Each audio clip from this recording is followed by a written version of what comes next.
Hi friends, అందరికీ నమస్కారం. Welcome back to Akhila ఎడ్జే న్యూస్. ఆంధ్రప్రదేశ్ రైతులకు కేంద్ర ప్రభుత్వం అలాగే రాష్ట్ర ప్రభుత్వం త్వరలోనే అయితే పీఎం కిసాన్కు అలాగే అన్నదాత సుఖీభావకు సంబంధించిన డబ్బులను అయితే రిలీజ్ చేయబోతున్నామని అయితే అప్డేట్ ఇవ్వడం జరిగింది. ఇవి నేరుగా రైతుల ఖాతాలోనే జమ అవుతాయని, ఈ డబ్బులకు ఎటువంటి ఆటంకులు ఉండవని, ఈ డబ్బులు నేరుగా రైతులకు సంబంధించిన బ్యాంకు అకౌంట్లోనే జమ అవుతాయని అయితే కేంద్రం రాష్ట్ర ప్రభుత్వాలు చెప్పుకొస్తున్నాయి. కేంద్రంలోని మోడీ ప్రభుత్వం అతి త్వరలోనే రైతుల ఖాతాలో పీఎం కిసాన్ యోజన కింద డబ్బులు అయితే వేస్తామని అయితే చెప్తున్నారు. ప్రతి సంవత్సరం కూడా 6,000 రూపాయలు పీఎం కిసాన్ యోజన కింద రైతుల ఖాతాల్లో మొత్తం 3 విడతలుగా జమ అవుతాయి. ప్రతి విడతలో కూడా 2,000 రూపాయల చొప్పున రైతుల ఖాతాలలో అయితే నేరుగా అయితే జమ కావడం జరుగుతుంది. ఈ డబ్బులు ఎవరెవరికి పడతాయి, ఏ ఏ రైతుల అకౌంట్లో ముందుగా పడతాయి అనే విషయాన్ని అయితే తెలుసుకుందాం. అంతకంటే ముందు అఖిల ఎడ్జే ఛానల్ని లైక్ చేయండి, షేర్ చేయండి, కామెంట్ చేయండి. అలాగే మరిన్ని వీడియోస్ కోసం మన ఛానల్ని అయితే సబ్స్క్రైబ్ చేయండి. ఇప్పుడైతే పూర్తి విషయాన్ని అయితే తెలుసుకుందాం.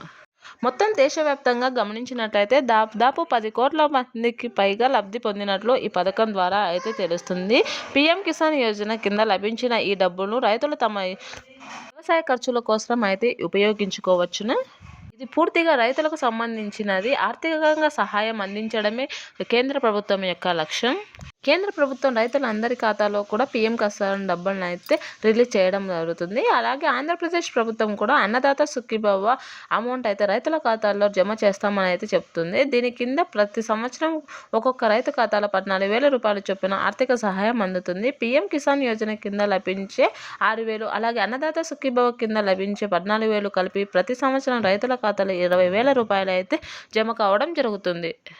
అన్నదాత సుఖీభవ డబ్బులు, పీఎం కిసాన్ డబ్బులు పడాలంటే అన్నదాతలు ఏమేం పనులు చేసుకోవాలి, ఏ పత్రాలు ఉంటే రైతుల ఖాతాలో అమౌంట్ జమ అవుతుంది అనే విషయాన్ని అయితే పూర్తిగా తెలుసుకుందాం.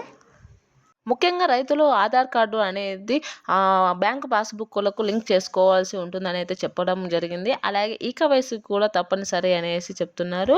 భూమి పత్రాలు, పట్టా పాస్బుక్లు, ఆర్ఓఆర్ లాంటివి అవసరమని చెప్తున్నారు. పట్టాదారు పాస్బుక్లలో పేర్లు ఎలాంటి తప్పులు ఉన్నా అమౌంట్ పడదనేది అయితే చెప్తున్నారు.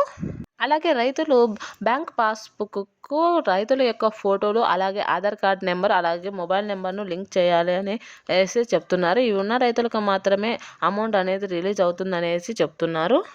ఈ అమౌంట్ ఫిబ్రవరి మొదటి వారంలో రిలీజ్ అవుతుందనేసి చెప్తున్నారు. కావున ప్రతి ఒక్క రైతన్నలు కూడా వీటినన్నింటినీ తప్పనిసరిగా చేయించుకొని ముఖ్యంగా ఉంచుకోవాలని అయితే చెప్తున్నారు. కావున ప్రతి రైతన్న కూడా వీటినన్నింటినీ ఉంచుకొని పీఎం కిసాన్ డబ్బులు అలాగే అన్నదాత సుఖీభవ డబ్బులు గవర్నమెంట్ రిలీజ్ చేసిన వెంటనే మీ అకౌంట్లో జమ అయ్యే విధంగా చేసుకోండి. Thanks for watching this video.